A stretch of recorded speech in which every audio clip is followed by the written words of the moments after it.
This podcast is a production of Unfiltered Studios. If you would like to know more about joining Unfiltered Studios, please visit our website at unfpod.com for more information.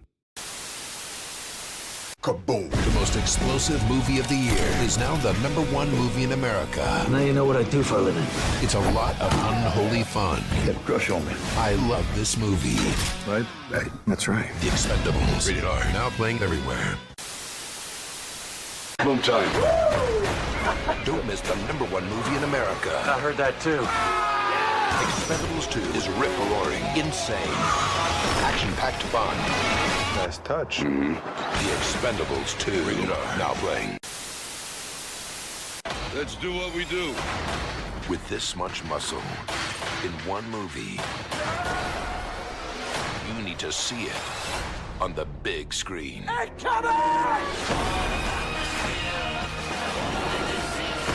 Whoops.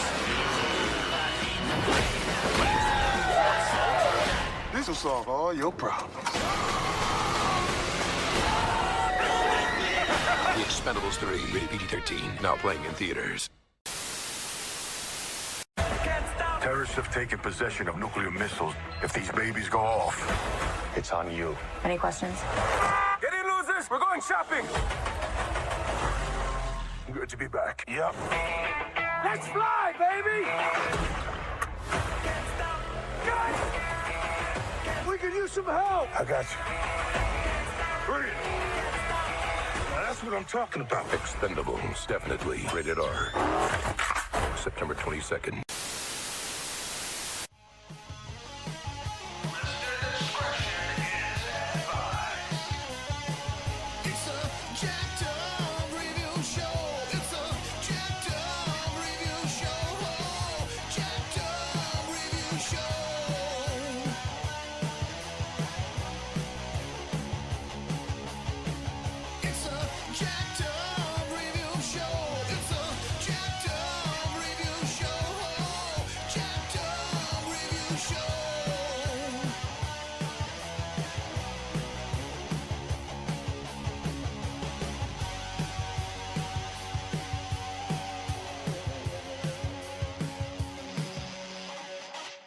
Hey guys. Hey, how the hell you been? How the hell have you been? I'm okay. The editing work's been a real drag, but I've been working on other projects. I'm working on a script for something I want to make, and we're trying to put together some sort of show revolving around my website, but not like a podcast, but like a show we can pitch to like television stations and stuff. Hey, there is no limit to all this multimedia. It's not anywhere as cryptic as it was in the 2000s and 2010s. No. Talking Apes is also a great chat that Mark is on. And Yeah, I haven't done that for a while. I appear every once in a while. It was something I Right. created, but I'm no longer on. so also on the show, we got the Western Wonder from Pic-a-Flic podcast. This is our first collab, but you've been doing all kinds of sketch comedy, and you're very active on Twitter. And Very much so. I was like, it's time to actually kind of do this. Do something.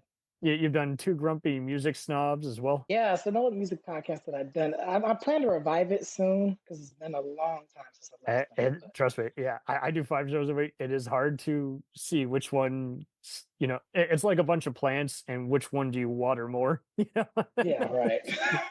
It's like, well, I guess the plant has to be sacrificed because I love the dog more, and the dog definitely needs to be fed and watered.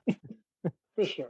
Okay, Johnny from Johnny Sweet 13 YouTube channel. I take it you are always balls to the wall action movie fan. Oh yeah, and from the jump, man. Yeah. Bill, Mike, and John were some of the regulars on here, and I just started out of the bloom in a few Mystery Science Theater groups, and it kind of just went from there. And then after a while, it was like we got to give some love to the sci-fi operas, space operas, the horror anthologies, and the action epics. And many times as we mentioned Stallone in the '80s, we have yet to do all his 3 ginormous franchises. So let this be the one to top it off. This is the one you chose. I think it's a good segue. There's people who are coming in who are new to him and discovering his 80s movies. It's kind of like any whatever era of Star Wars you pick. And then there's the ones who are coming in who either thought it was a fun return or just were like, why bother? I love you, dude. Why'd you do this? And so don't get me wrong, it is divisive, but much like The Purge and some of the other ones, we're going to validate everybody here, and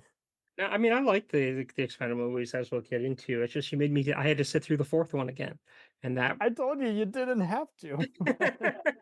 but I wasn't remembering enough. I'd have been useless to you. Well, I was running out of time, and you told me I shouldn't watch the fourth one, so I'm like, oh, okay. I just predict that you were going to now. give me shit the next day and say, "Oh my God, why'd I do that?" So, but hey, there's an audience for everything. You know, this is not an even franchise for everybody. There's going to be different takes. So we're going to do the usual 5-star reviews. I'm going to unleash some trivia for us, and then we'll divide it into some section, drive the soundtrack or premise if we want. Expendables have been everywhere. I mean, they got referenced on Saturday Night Live. Jean-Claude Van Damme was on Jay Leno, which Jimmy Kimmel did one when the first one came out. Mad TV guys did an internet parody with Will Sasso as Stallone. The Asylum did a knockoff one called Mercenaries, and there was supposed to be an Expendables rumored. That it's so funny how many people just were like, oh hell no. Sigourney Weaver and Linda Hamilton were like, no thanks, and Charlize Theron was like, that's a rumor. The Expendables have been everywhere. There's an extended cut of the first one that adds more of the villains, hamming it up, and different soundtrack edits. The third one had more unrated cursing by Mel Gibson and more fight scenes. You know, I've been here from the start. I was there in IMDb when people were trolling each other, complaining about PG-13 versus R ratings. The whole franchise has been compared from everything from Mission Impossible to The Wild Geese, and it's just so funny how it survived. Like, people just wanted to just go out and see it. It was critic proof. It kind of gave Terry Crews a star boost. Randy Couture's been a direct-to-video action star since. Bruce Willis had a falling out and got replaced by Harrison Ford. Or is that around the time he started getting sick? Yeah, he was having the dementia, acting inappropriate in interviews. These movies have references to other movies like Desperado, Die Hard, Clear and Present Danger, Commando, Executive Decision, and even James Bond. Some of the original casting options for the first one were Danny Trejo, but that was apparently a ploy to get more Latino viewers, so that's a shame that worked out that way. That's kind of exploited. Sandra Bullock and Brittany Murphy, prior to her death, were attached. Forrest Whitaker and Bing Kingsley were supposed to be the villains. Keanu Reeves was rumored to be attached, but he wasn't on a good standing with producer Avi Lerner. Same thing with Steven Seagal. You saw people going, oh, he should be in it. But, Avi Lerner had gotten tired of his misbehavior, so that wasn't going to work out. Parts 2 and 3, I'm not kidding. You can go throughout the internet on this. I helped out with the Wicca. Al Pacino, Robert De Niro, Nick Cage, John Travolta, Charlie Sheen, and even Jack Nicholson as a villain were attached to Parts 2 and 3. And Clint Eastwood was rumored to be directing one of the movies. So it's just man. That would have been interesting. It would have been interesting when he had approached it like his Dirty Harry movies, or would he have been serious like the Iwo Jima films? 50 Cent was actually rumored from the start, but then they replaced him with Terry Crews when the internet had a backlash. But he joined Part 4 later on because he and Stallone worked on the Escape Plan movies. So I'll just go around a bit. Hey, what Johnny Five can I call you? What would you say the overall appeal? What did this saga get right and get wrong about appealing to the older crowd with the new crowd? Well, what they did with the older crowd was they gave us our action heroes again. They gave us even though Arnold was the governor at the time, he still had time to get in the movie. He didn't do it. They just exchanged dialogue. But guess what? It was done in a way that you could have Stallone and his crew get in on the action, because think about it. That's what they got right. Everybody had their time to shine in that movie. Each character. Okay, yeah. What was Randy Couture talking about? Yeah, this was his first big one. Yeah. Yeah, Randy Couture talking about his ear. Yeah, I got to tell you something about Part 3 though. The one thing that they got wrong with, the only thing they got wrong with Part 3 was when Stallone listened to the audience and they made it PG-13. It's so weird. Even Chuck Norris was opting for that. I'm like, are you serious right now? What? That's the thing too. Yeah, in the second one, they was going to do PG-13 because Chuck Norris didn't like the language. So, and then I saw people complaining either way. that's what was also confusing is like they didn't like the CGI gore, but then they're Yeah, like, oh, it's not the same without it. I'm like, I don't know what people want anymore.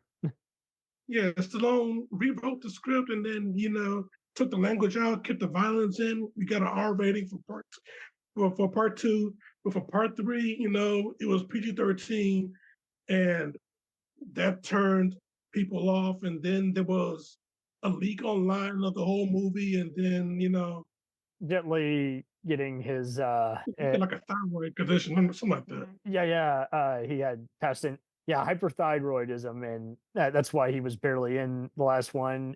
They kept wanting to get Jackie Chan and Donnie Yen and film it in Hong Kong as a compromise, since they don't do Hollywood anymore, and they could never work it out. They either just thought the role was too stupid and not a good use of their brand, or just real hectic. And that's why it took a while for them to have Tony Jaa join in part 4. I do have to say though, the new guys who they added for part 4, they have a decent resume, and Levy Tran was in the newer MacGyver show, but I didn't feel like they had anything to do. That was my biggest beef. Does anybody know why the younger people from 3 didn't appear in 4? Because that would be the natural progression to me. Is you have all the older guys, and that's what the Expendables are. But if you wanted to go towards younger people in 4, which is what it seemed like they wanted to do, bring him in. Yeah, especially with how why didn't Glenn... they bring the characters we already knew and kind of liked? Because I liked those younger guys in 3. I did too, and everyone bashed them, and I'm like, really? Sorry, go ahead. There was a longer time period between 3 and 4 than there was between the first 3 movies. Well, and it didn't help that Glenn Powell's career all of a sudden skyrocketed. Is he the one that's in Twisters? Yeah, he was in Twisters, but he was in Top Gun 2, and then all these other dark comedies. But yeah, the sequels do unfortunately go into the lesser moments of the Rocky movies at times, where he just can't help it. Like I take it you guys have already heard about the behind the scenes story with Tulsa King, how he was treating extras very rudely. He's one of those, Eddie Murphy can keep rebounding each comeback, but he's one of those, once he gets a success, he doesn't know what to do with the success and gets spoiled. So I think your point, he needed to just pass it on to other people, because I think that was part of why part 3 and 4 had such a delay, is just he and the Millennium Films guys were just not getting along after a while, and then he was growing tired and wanted to do something else. I don't know, man. It's a puzzle, but it's all good. We're here to keep this light and positive. We're gonna pass it off to the Pic-a-Flic. How are you? And how do you sum up Expendables? So the franchise as a whole kind of dips in quality to me. Like first 2, I was in it. It's just those types of movies that you just turn your brain off. So with the first one being like a great solid introduction to these new characters and these locations, these action sequences, it's just balls to the wall. It's cheesy at points, but there's good chemistry all around. The second one just kind of takes it up to new heights. And I was actually pleasantly surprised because I kind of came in. I actually saw it in theaters. Oh wow! Lucky for you.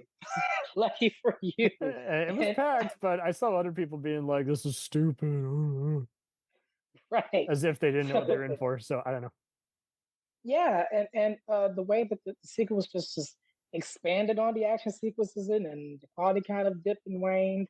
I really did like how the chemistry between all the characters worked, and the cast kind of just started getting more and more effective. All these older action stars middling in, and then utilizing more younger actors for the third one.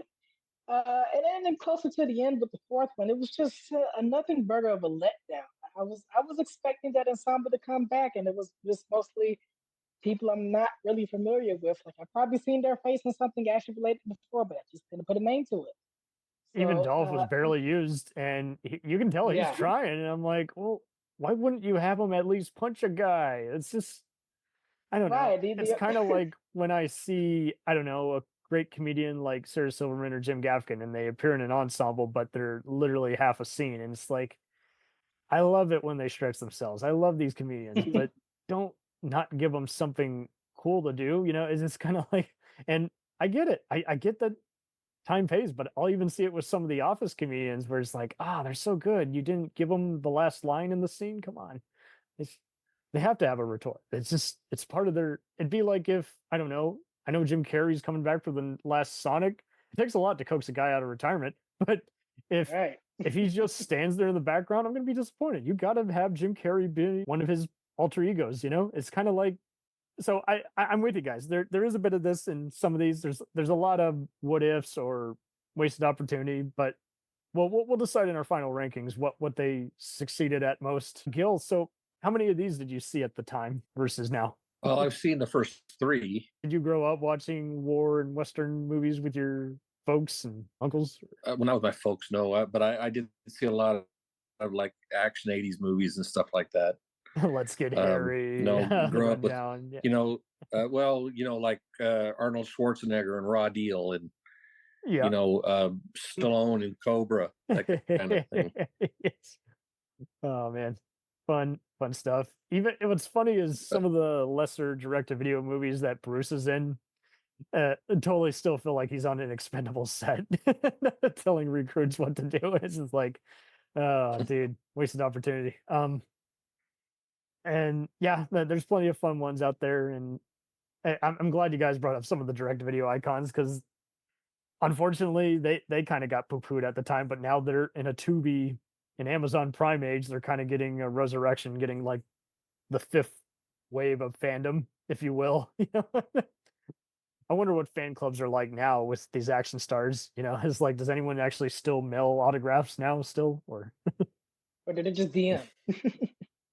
Yeah, I was more disappointed by the screenwriters because like Mark Adams has been like attached to like Act of Valor and done some other war movies and TV shows and VOD action movies, and Kurt Wimmer, you guys would know from writing action movies like Salt, Street Kings, and Equilibrium. Yeah, I'm glad I missed it in theaters. I'm sorry, and I suck because I really wanted to see it. But Part 4 was a movie that basically opens really badly. That scene with Megan Fox is just dumb and stupid, and yeah, we don't know why they're and not just because she's bad in it. Because I don't mind Megan Fox as an actress, but yeah. It's just a really bad scene. She's whining for no reason, and you're like, there's no good scenes at all in the movie, and the action scenes don't work because it's such bad green screen. You could tell every shot. And this was rated R, but it was probably just for the language briefly because the violence. I can even tell. Yeah, they seemed more concerned with the rating than they did an actual story. When in reality, if people didn't make a big deal out of 3, nobody would have cared that. No one would have given a shit. Yeah, and 50 Cent doesn't get anything to do, and I've seen him be so good on the TV show Power and some of these other crooked cop gangster films he's been in, and I'm just like, he mows down a few guys, but it's just there's just no energy. And Scott Wagg has been a decent stuntman turned action star on other stuff like Act of Valor, which had Real Navy SEALs and Need for Speed. Those were decent B, C grade movies. And you're just like, was there just really that too many cooks? I don't get it. Also, no good villain. No good villain. Do you think it suffered from the the thing the sequels usually suffer from, which is each one has a progressively smaller budget? Yes and no. I mean, everybody just looked like they didn't know what to do after a while. Like, you give the new guys something to do. They've been good in other stuff, but they just kind of sucked. You're just like, okay, who are they again? And why are we spending time seeing Megan Fox and Statham in bed and there's zero chemistry? They're playing around with each other's knives. Schwarzenegger didn't show up in 4, did he? No. No. And they didn't make good use of Tony Jaa or Iko Uwais from The Raid, and you're just like, what? Yeah, he just gets killed off abruptly. Yeah. This is like, and like we've said, I'm trying to keep it positive, but I mean. We'll return after these messages. If you like small town mystery, crazy news, and wild history, then the Florida Men on Florida Man podcast is for you. Each week, Josh Mills and Wayne McCarty bring you the absolute best Florida has to offer. So if you're looking for a show that's safe for the family, but funny enough to help you escape everyday life, then listen to the Florida Men on Florida Man podcast. That's Florida Men, plural, on Florida Man podcast. Hey, it's Brent Pope, the host of Breakfast with Brent Pope. You've seen me on some of your favorite TV shows saying things like, "Give it up, Jimmy. You got to sink this putt to win." On Breakfast with Brent Pope, I sit down with guests from the entertainment world, and we do it all over breakfast. Or should I say Brentfast? Every week on Brentfast, you get inside Hollywood info and tips, great breakfast wrecks and foodie debates. Most of all, you get the most delightful 30 minutes of your week. So dig in. It's Brentfast time. Listen at Brentfast.com, Apple Podcasts, or wherever fine podcasts are found. The Jacked Up Review Show podcast is honored to be part of the Blind Knowledge Podcast Network. Join anytime, talk the talk, and enjoy yourselves. There's something enlightening for everyone with this crowd of cool cats. Check them out.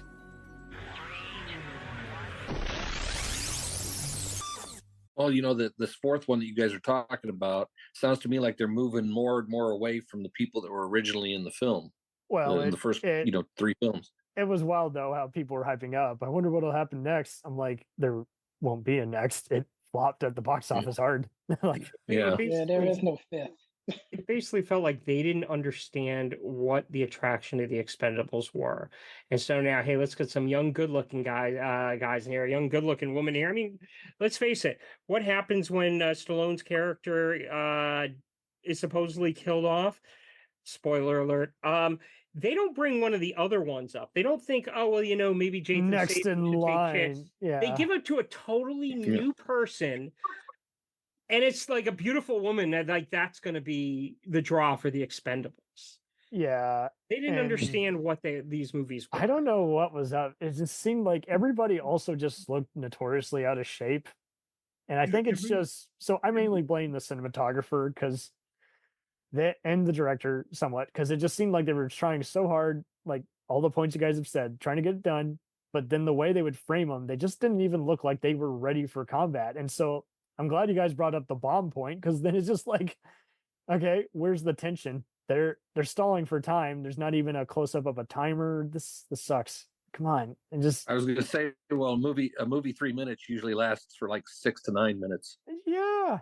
They were even supposed to get a TV show at one point with the head writer of NCIS LA attached to it. I'm glad they didn't go that way. That would have been just too dumb. I do think the Expendables have helped the marketing thing, because usually if it's not Taken or John Wick or Equalizer, you can kind of get an Expendables gist, especially if it's an all-star cast of like men on a mission. I definitely get that with how they do the trailers for stuff like the new Star Treks and FBI's. It's like they're, or any other 80s, 90s throwback. There's that kind of gist of, hey, you know, we're doing a love letter to the cinema you guys probably grew up with the last 30 years. But at the same time, I don't know. I think you guys we have kicked the dead horse here. The people who were involved with it did understand it, but weren't in love with it after a while. And the people who would have been available back then became unavailable.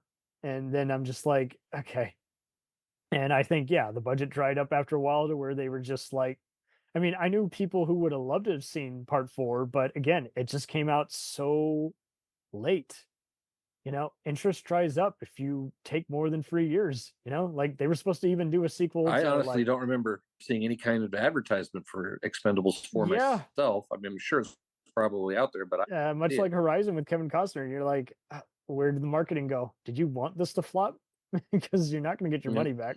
The only advertisement they did for Expendables 4 was when they said it is rated R. You know, that's all they ever focused on.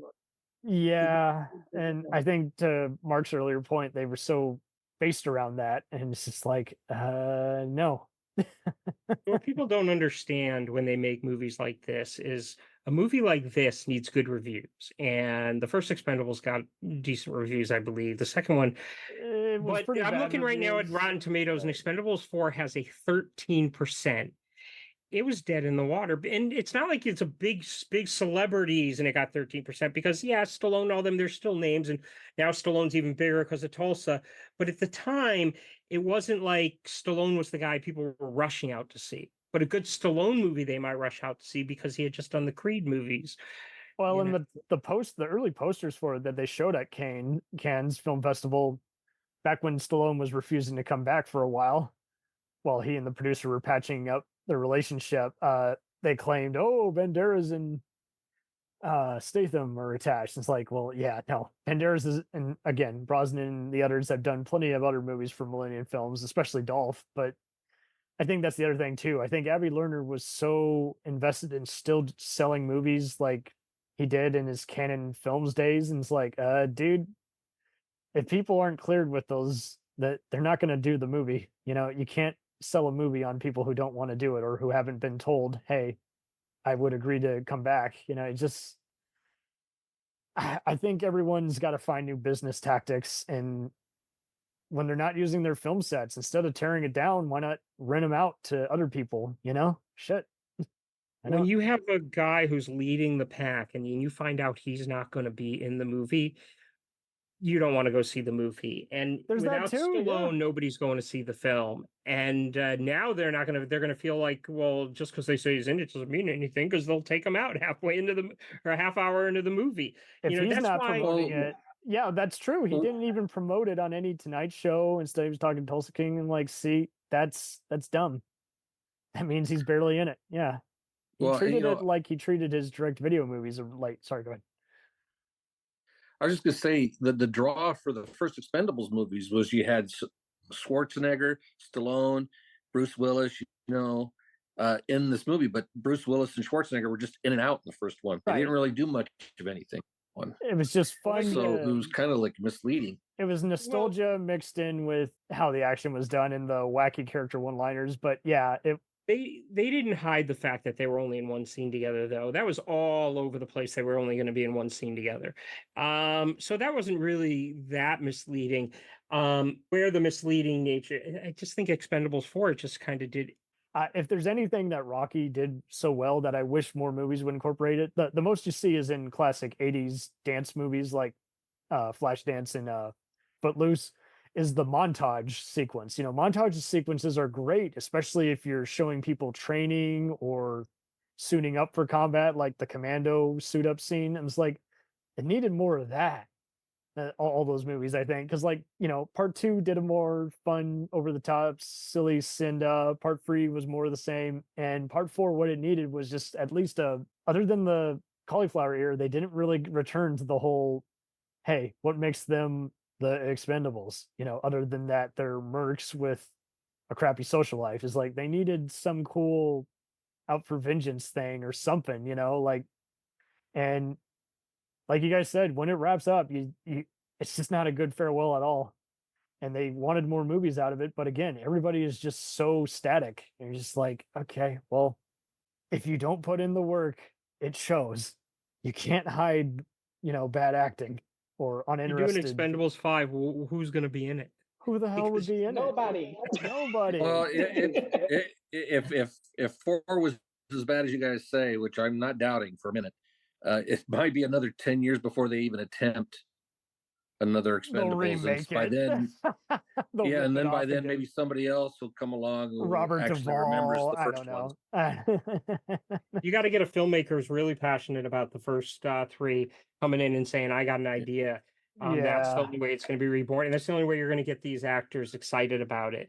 Because you really have to have these actors back. I think it also just didn't help that the marketing is just screwed up so much. So many movies are both limited releases and video on demand at the same time. And no one has figured out marketing unless it's an Oscar bait movie or a Disney film. It just seems like I really dug the last Indiana Jones, but again, the marketing sucked. It didn't draw people into it, and it was so long. It's a good movie underneath it, but it's just like, okay, well, something didn't click with everybody. So what didn't click is all the haters.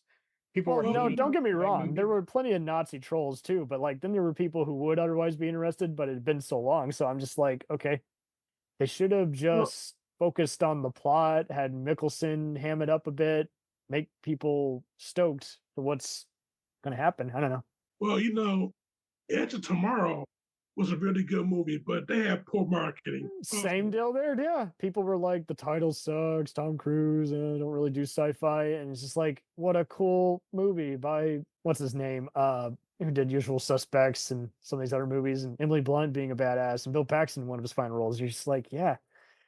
It's just, and Warner Brothers, same deal. Like, they have had if you've seen the Superman Lives documentary, they've had a bad marketing team for years and just relied on HBO repeats to make their budget up. And I'm just like, someone's got to give, guys. You got to either do a Jordan Peele or Christopher Nolan where you're just, you tease people and you blow up the internet for 2 months, or The Expendables, I think, was a hit because everyone knew, like to Mark's earlier point, they knew what they were getting. It was hyped up on both the internet and at the Super Bowls and everything. And there also wasn't much else out. I think that's the other thing too. People keep changing their schedules to where it's just like, yeah, I don't really want to see a fun horror movie or a gritty action movie the same week that there's a amusing comedy or something. You know, it's just like, they just don't share the slots very well. And it's just like, okay, well, got to make way. I don't know. There's so many cinematic snobs, and there's people always predicting the box office, and people like us don't care. We care about quality, but there's so many people who, who unfortunately are businessman minded. If they see a movie flops, they figure it's not very good, which is not ever the case. Because then you look at cult hits like Blade Runner and everything that, again, were video store favorites, but did Jack Diddle in theaters. So, I mean, I approach this like I did every other fantasy movie that was trying to be like Lord of the Rings. It's just like, just be you, wrap it up just in case you don't get a sequel, but promise more. You know, with Expendables, maybe they should have planned from the start. In fact, I thought that's what they were doing with 3. I thought so too. You know, because these actors are older. How much longer are they going to be doing it? So I think that's making a too. transition. Yeah, I think you're right. I don't think they had an escape plan. There was no escape pod, and it blew up bigger than anyone ever imagined. So again, Stallone's ego gets bigger. Statham starts getting busier again. Jet Li goes back and does a few other dramas, but isn't really invested in this, which is a shame because this was kind of a fun. He had some fun lines in the first part, you know, as Yin Yang. And after a while, since he was so uninterested, he needed more money for his family, but you know, he's smaller. Oh, and see, yeah, they had fun doing some height jokes and everything, and hell, they should have let Dolph Lundgren direct it. He's actually been pretty decent recently. And he's been making, I mean, you look at his resume, not all of it is gold. Obviously, some of it is trashy, and some of it, there's some winners like Men of War and Army of One. And he's done some directing lately, and he's played pretty nice with having an ensemble cast. He still gets his moment in the sun, and you never hear a bad thing about him being a dick or being unable to make a choice. I was actually surprised to see him a few years ago showing up in TV shows and stuff. He was showing up in like the Green Arrow. Yeah, Green Arrow, and he was the seasonal villain. When Expendables came out, he did a guest spot on Chuck for the premiere, and that was fun seeing him face off with Linda Hamilton. It's just like, and I think that's just it. I think a lot of these I think we have given as many theories as we can until someone makes a documentary about why it came and went. I really don't know. I mean, I saw other people who were interested in them years ago, but because they weren't as keen on the sequels after a while, they just stopped caring when part 4 came out. So I think that's just it. Like the passage of time, Star's not wanting to do it. And then the other people who would have been perfect, they were a decade too late. They just were like, we're not doing that anymore. I'll do conventions, but I'm not doing that kind of role anymore. At this point, I don't think anybody wants it anymore, and the only way you're going to get to it is if it's John McTiernan's next movie. You know? Yeah, that's a good point too. And he's been teasing stuff for a while, and it seems like he's still struggling to get anyone to trust him with a movie again, which is a shame. What was the last movie he did? I can't. Rollerball, but that's not why he's having problems. No. It was Basic with Travolta and. Was it Basic after Rollerball? Well, it's still not the reason he's having issues. The reason he's having issues is because he went away to jail for a while. Yeah, he was spying on a producer and doing illegal wiretapping and never apologized for any of it. It's all about Rollerball. So, but I mean, that's the other thing too, is I'm noticing a lot of these franchises and everything, they're bringing in nobody directors so that they can tell them what to do, as opposed to bringing in talented directors. And it feels like to me, if you're going to take a franchise that's really successful, like the Star Wars stuff or the Expendables stuff or the Jurassic Park stuff, stuff, actually can do something. Hire a director who earned the right to direct one of those. And make sure that's their actual genre, instead of hiring people who aren't comfortable with the other genre, but will say yes just because they're whores and they want money. You know, it's like, come on.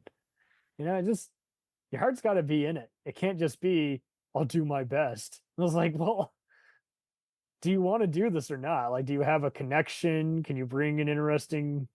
And that's the problem that's going on nowadays. And this might cause some controversy right now, but that was the problem with The Last Jedi. Was here was a director who came in, looked at what they did with The Force Awakens, and said, "Oh, everybody's talking about the lightsaber, but I don't care about that, so I'm not gonna have it in my movie. Everybody's talking about this. I'm not gonna." When what you're supposed to get is someone who says, "Oh my God, I love The Force Awakens. Oh, we could do so much with the lightsaber. We could do so much." Somebody who has ideas that are passionate about the franchise.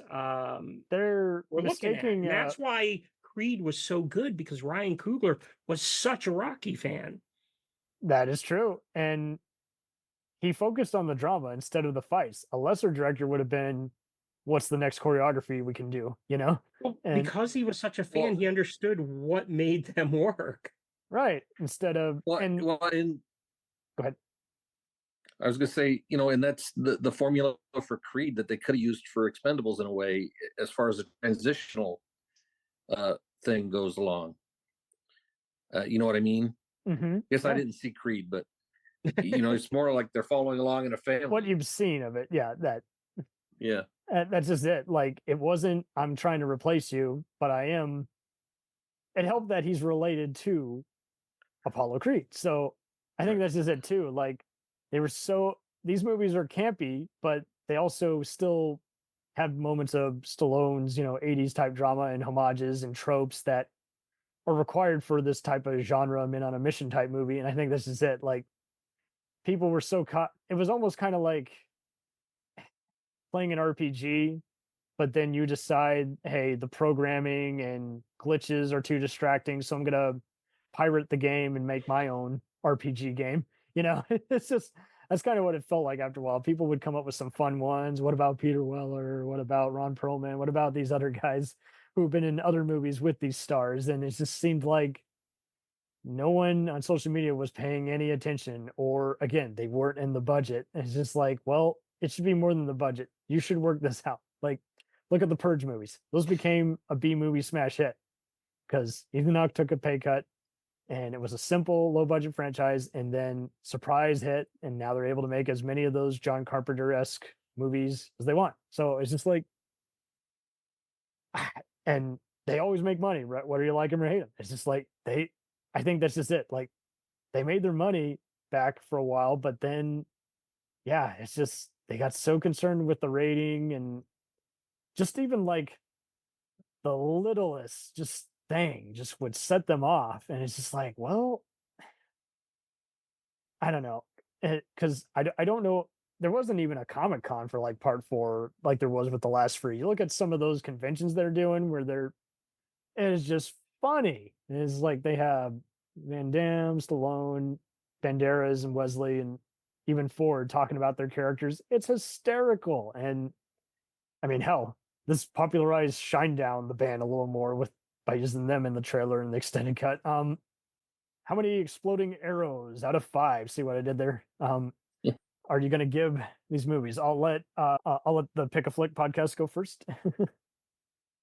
Okay, so my arrow ratings out of 5 is kind of going to vary. The first one, I mean, I can give it a solid 3. I like I said it previously, I did enjoy the introduction of all these characters. These are lowbrow movies. It's all good. We get it. Yeah, lowbrow. You got to get there. The second one really surprised me.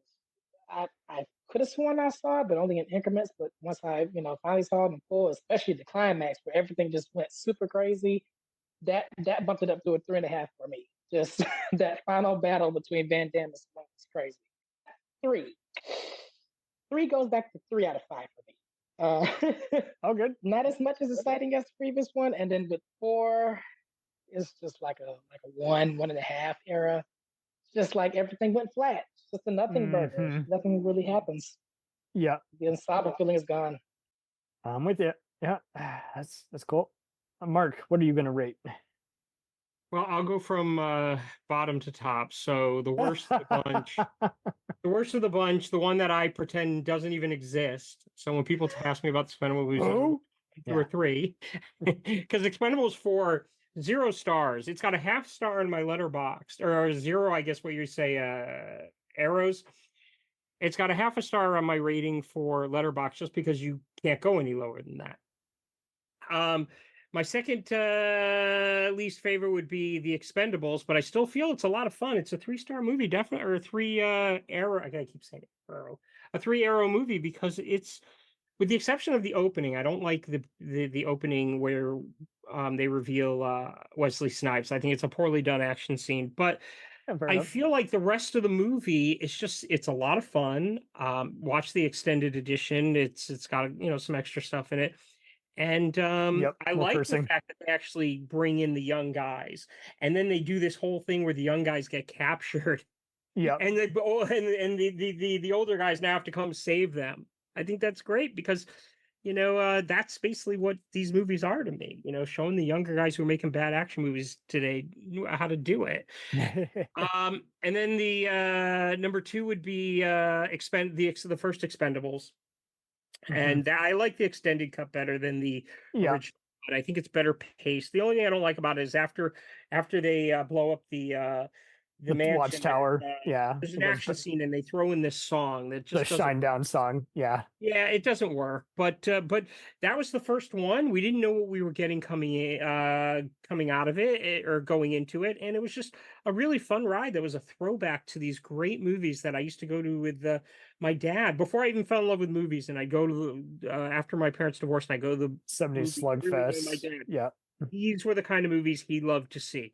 And so it was a really great throwback for that. And so that would get 4 arrows.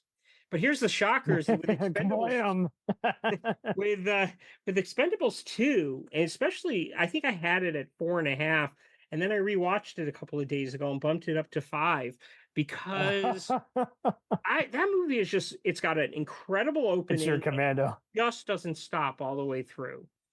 And it's just fun. So so Expendables 2 is my favorite. All right, perfect. 5 stars. Wham, blam. You've decimated the entire concentration camp. You've gotten rid of all the bad guys. Man, the sniper, Mark, he's coming for you. I will mention one more scene though, since you before we go on to the next person. One of my favorite moments in these movies that we didn't talk about is the very first guy. I believe it's the first guy who gets blown away on that shot ship. Number 1. Yeah. Because talk about setting up a tone for a movie. That guy is blown to bits. And at that point, you're like, holy crap, what are we in for? And it just warning shot. I could have swore he was blown in half. Yes, he was. It's just supposed to be the head, but it's his entire body. Yeah. And it was a very violent shot. It was quick, but now you're like, oh my God, where are we going now? It's perfect. Yeah. And one of the actors playing the pirates, Yassine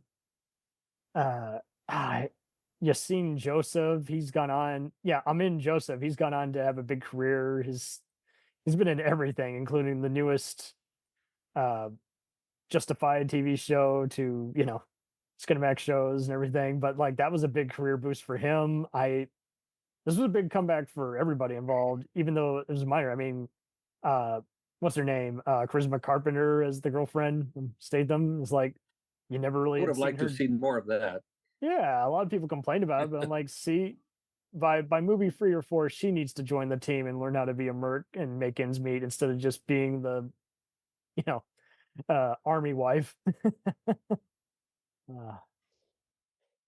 Yeah, no, it's got there's lots to like. So, Jonathan, I will let you. Well, my rating for the first movie, considering the fact that the first movie is my second favorite action movie of all time. Oh, shit. It's automatically a 5 out of 5. So yeah, kablamo. The first movie, 5 out of 5. It gave you everything. It gave you your fight scenes. It gave you your excitement. It was a really man's man movie. You got your explosions, you got your fights. You got a little bit of a love story. A little bit of love story with Statham and Charisma. But other than She that, had charisma, all right. Oh man. other than that, you got a really good friend, a friend dynamic with the entire team, though. With the talking about the mission, and you got into the story about the ear, the story that they heard 1,000 times because you can tell they don't want to hear it no more. But yeah, you got a lot of that, and then you had Eric Roberts, who is like one of the coolest villains in all these movies. One of the coolest villains ever. If you get the movie right, you call Eric Roberts, he'll do it. He was really good. It really was a way better role for him, even ironically, than in The Specialist, because here he's just like, yeah, I'm a crooked CIA guy taking over my own country. The world's my oyster. Come and take it. Yeah, it's a lot of tauntingness. Yeah, he felt like a Jason Bourne villain, and all the other guys were commando guys. Yeah, but the funny fact is that he was named after a U.S. president also. Yeah, James Monroe. Yeah, see, this is the fun with these villains. Yeah. First movie, 5 out of 5. Second movie, a really good solid 4 out of 5, close to 5, because it was very fun to watch, man. Second movie, very fun. I mean, like I said with Van Damme, he showed up. Well, once Van Damme showed up, then that's when the game really changed. I mean, the mood had changed. Shit got serious after he showed up. Yeah, because it was fun from the beginning all the way up to when he made his debut, and then the content, the quality of the content shifted into a very serious, and then we just had the everything that he did, it led up to the fight scene between he and Stallone. Agree. There's the right kind of taunting also. I like how they don't have to spell it out, but they're still able to keep some reasonable suspense, and Brian Tyler's music score was really awesome. We had to see these two collide, man. We had to, and then you got Statham and Scott Adkins fighting each other too. So Yeah, but they stuck that fight with Van Damme in the basement. It's not like they come together up in the airport and everything, and the fight just happens naturally. They stick them where they're all by themselves, all alone. It's like nothing else to do. It just felt like it felt out of place, but yet it also felt perfect because it was a great fight scene. There's so much that you can do with a cliche. Yeah, in a way, it was like a video game boss battle. That's the best way to put it. That's how I took these movies. This is an interactive video game with but it's for a certain audience. If you don't like any of these 80s, 90s movies, you're already not going to like them. So this is the best way to get Stallone, Van Damme video game boss battle. You had your cutscenes, and then you had the gameplay, and then another cutscene afterwards. Right. And the girl in that movie, Respawn, Rehill, I read up on her. She became like an award-winning actress in China. So Yeah, I've seen her. What's her name? The gal who played Maggie in Expendables. Her name is a Chinese name. I cannot. Yunnan, and she was one of the race car drivers in Speed Racer. And she's been in Wolf Warrior with Scott Adkins and Frank Grillo, those movies.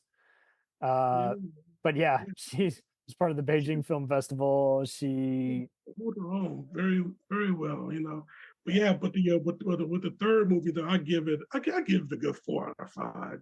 Oh, nice. It was really good to me. Mel Gibson. What more do you got to say? Mel Gibson. Wesley Snipes and Banderas just doing wild. Forget about the controversy with the drunk driving thing. Forget about that. You got Mel Gibson, Mad Max, Martin Riggs. I mean, Jesus Christ. And for him to play an unhinged villain, Absolutely. sign me up and get me out there, I mean, so yeah, he does really good turn in Continental. The Continental. I can't wait to watch that. Yeah, the John Wick origin spinoff. Yeah. I know they're doing another John Wick. See, and that's just it. Maybe that's what it was. The John Wick guys should have come in and rescued this, because some of them worked on it, the 187 guys, but I don't know. Yeah, Mel Gibson in the third, and then Antonio Banderas, the comic relief, Yeah. I'm not crazy. My name is Rapido. Exposition. He is young in mind, I mean, for God's sakes, you gotta like a movie where Randy Couture and Dolph Lundgren get in a tank. Yeah, Randy Couture. Yeah, Randy Couture. They even more to do, but yeah. Damn. What was it Randy said in that movie? But yeah, I'll tell you though. Yeah, with the addition of the new faces, Vicious Victor Ortiz, Glenn Powell before we knew him as Glenn Powell. You're right. This was what made me a fan. And then he was in other silly stuff. He was in a funny Lucy Liu, Ty Diggs Netflix comedy, and then he was in other stupid stuff like Ride Along too. So I'm like, hey, he's got decent charisma. He's a B-movie guy. And then you have Ronda Rousey, who was on top of her game at that point. She was awesome in this, yeah. And Ronda Rousey on top of her game at that point, and then and don't forget Antonio Banderas. Oh, we already mentioned him. Kelsey Grammer, that was fun as a recruiter. See, there with the fake background where they're driving, that at least had a charm to it versus the entire movie is just a very bad. Expendables 3, a good 4 out of 5. Mel Gibson and Stallone have a really good, hard-hitting fight scene. It was short, but it was hard-hitting. Okay, right. I mean, they just tore it up. Martin Briggs and John Rambo fighting. Come on, man. What more? Now the rating I give Expendables 4, I never saw that movie, so what's the point? Seriously, as soon as I heard that 50 Cent was going to be in that movie, I said no. I did not want to see it at all. At all. Oh, 50 broke not the movie. Not a fan. I'm sorry. As soon as I heard that he was in that movie, I did not want to see it. I did not want to be. My eyes did not want to be a part of anything. Blammo. Consider yourself lucky. I've seen it twice. Oh, it's one time. Once I said the second time I saw it was so I would be prepared for this show. I told you, man. But you knew what you were getting into when you saw it? I knew exactly. It's weird. I don't remember it being as bad as it was. I think I had on Letterboxd before I watched it the second time. It was 2 stars, and then I'm watching it this next time, and I'm like, "How does this even deserve anything?" So it was. I think I enjoyed it less the second time. Uh-huh. The first time I saw it in the theater, though. So he must have been on an acid trip or something. But I hear you. Some movies, I don't know. It really is depending on your mood. But that one is just like it's a sleeping pill that's like forcing you to go to bed. But it's so bad you can't look away, so you're just like, and then you get even more mad because again it's a big time investment that you will not get back. So it's just like well, Gil, I'll let you rank the first free. That's my ranking. That's your ranking. That's epic. Right. Yeah, mine goes up progressively from the first one. I had some problems with the first one. One was mentioning, of course, and you said that everybody knew. I didn't know that Bruce Willis and Schwarzenegger were going to walk in and walk off. Yeah, it was all over the place. When they talked about the fact they were going to be in the movie, it was all over the place. Matter of fact, when they filmed the scene, it was a news story because they only filmed for one day. And then and then I didn't understand, Dolph Lundgren's character. He turns bad, and then it's because he's on drugs, huh? And then he's and then he back. turns back, and everybody's okay with it. Yeah, it's dorky. And I didn't quite understand that, so I gave it a 2. Oh, Wow. ouch. What are you doing on this episode? I'm just kidding. I gave it a two arrows, and then the Expendables 2.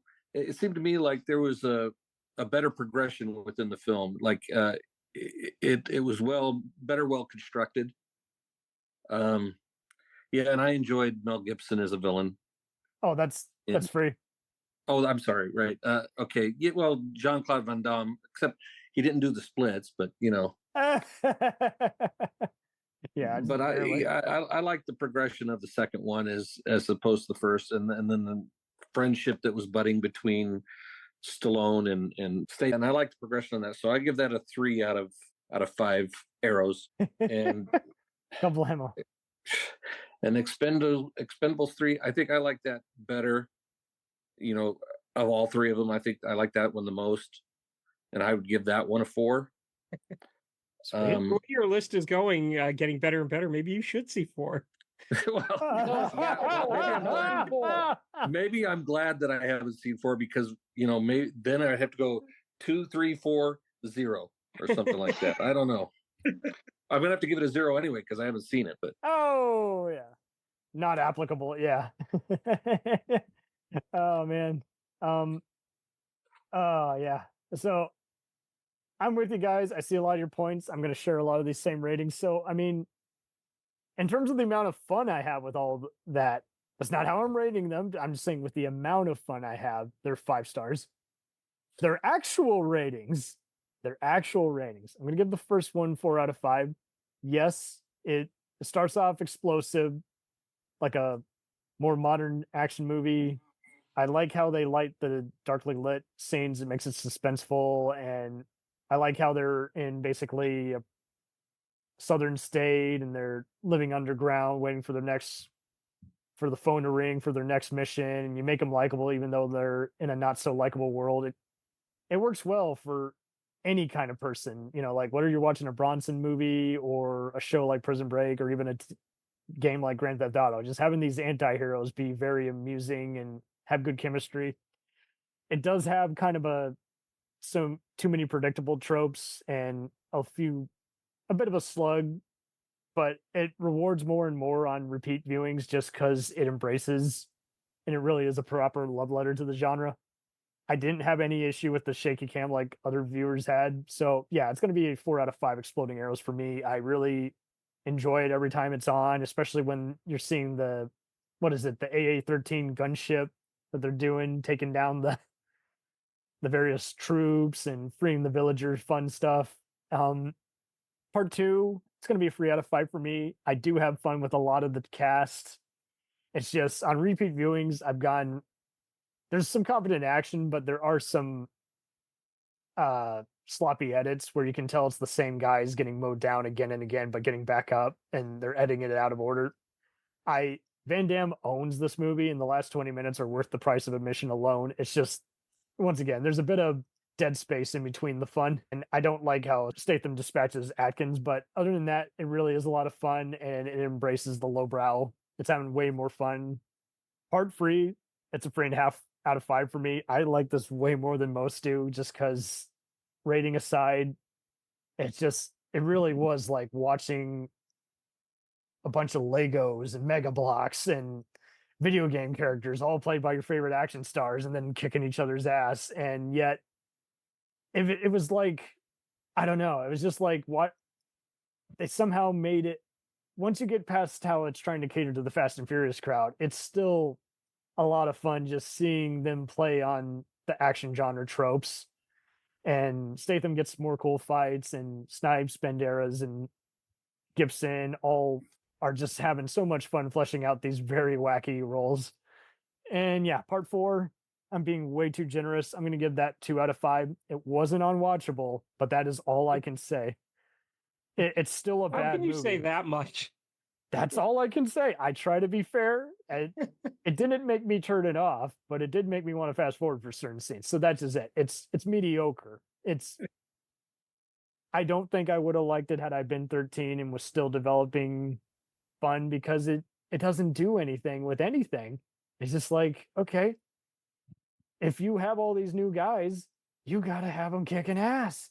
And instead, they introduce the villain, but I don't even know who he's fighting. And so it had a competent crew doing incompetent things. So if I were them, I would have scrubbed this from my resume. It just clearly nobody was interested in getting it done. They got it done on time, but no one was interested in finding any interesting take in the editing room, which was just like blasphemy. I'm like, come on. There are franchises that no one wants a sequel to, like it's already a perfect like 2-hitter or trilogy. Like if someone announced they were remaking or doing a 4th Back to the Future, I'd be like, why? Mm-hmm. How can you recapture that magic in a bottle? Especially since nobody treats these franchises well. They just kind of throw stuff out.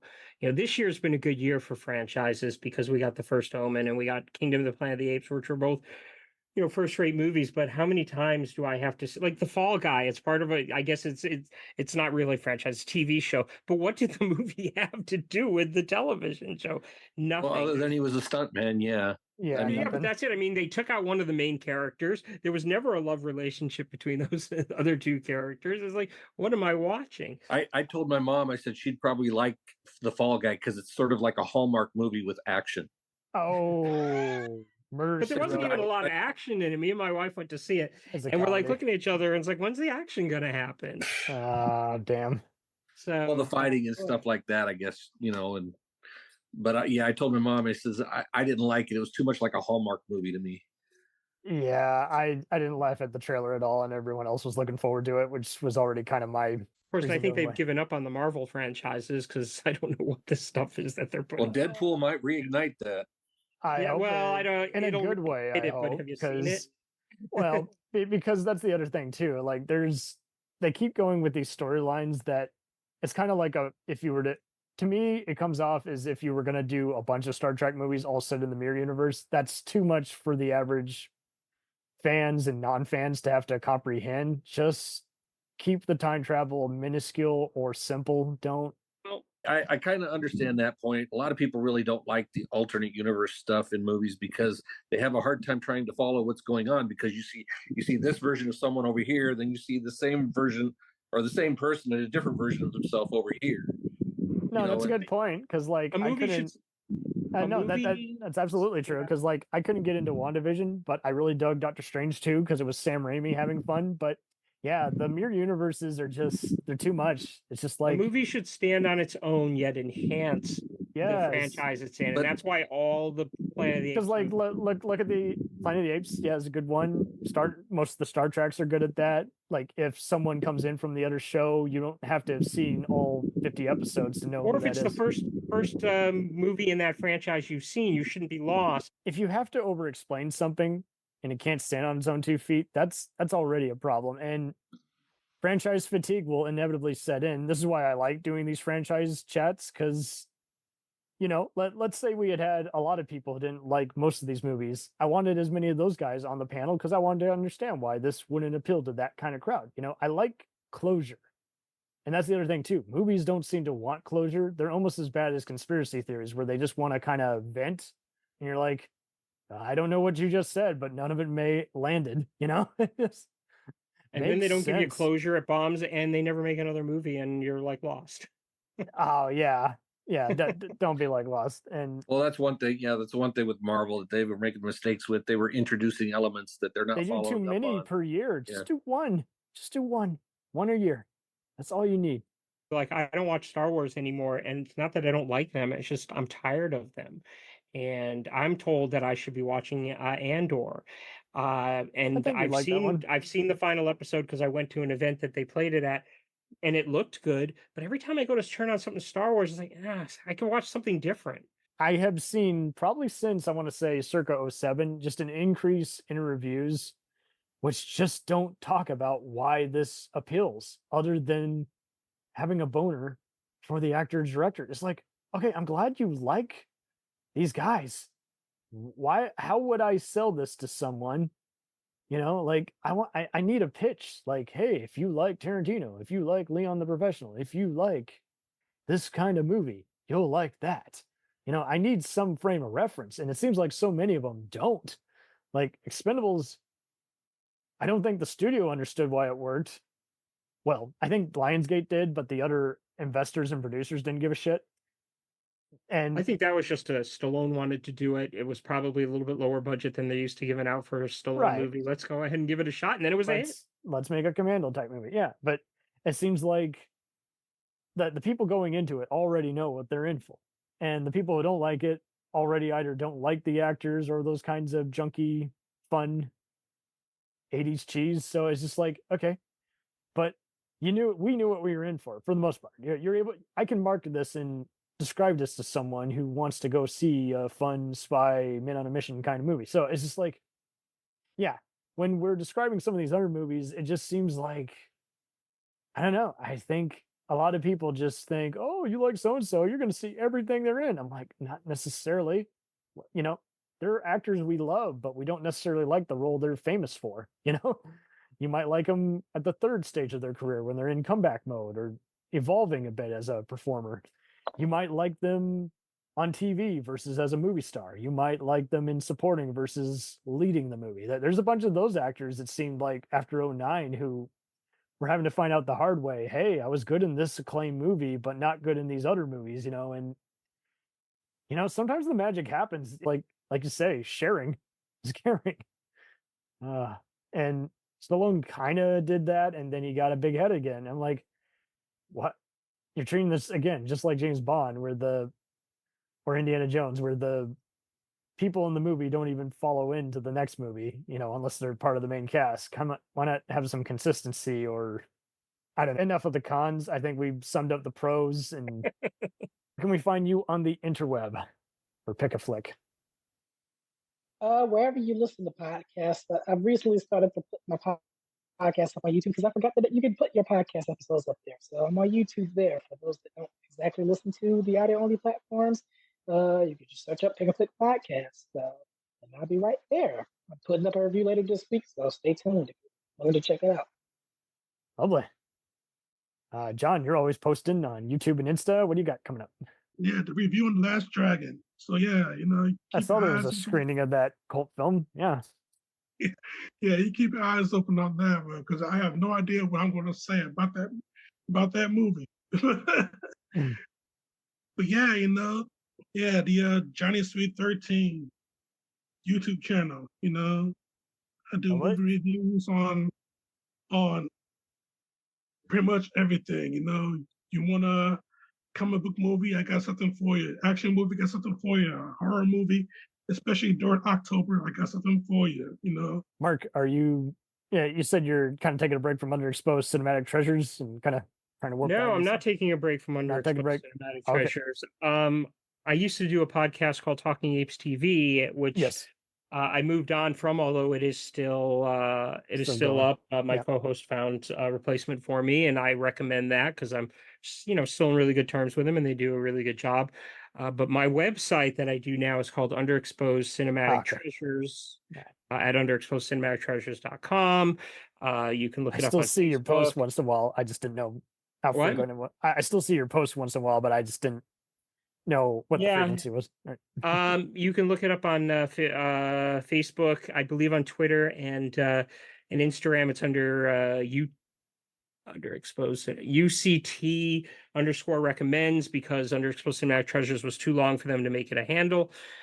And I basically recommend unseen, underseen movies or forgotten films that, next time you're flipping through Netflix, why do you got to say, stop on that movie you've already seen or that next Star Wars thing? There's so much out there. And so I concentrate on, not always smaller movies. A couple of weeks ago, I did a movie called Love and Monsters, which is a big monster movie, but that's right. Nobody knows this movie exists. It went straight to the internet and you're like, why? Yeah, and I get celebrity recommendations too when I meet celebrities. Sometimes go to signings, but I have a friend who's a member of the Television Academy who goes to a lot of Emmy events, and sometimes he'll invite me and I'll meet celebrities, or he'll talk to celebrities, and we get recommendations from people like, Guillermo del Toro, and Judd Apatow gave us a recommendation. Andy Serkis gave us a recommendation. So I have a whole page devoted to that. Nice. Underexposedcinematictreasures.com. Blammo. Sorry, you're supposed to push your stuff out there. Oh, it's fun. What else do you want when you're talking about a fun franchise? Have fun talking about it.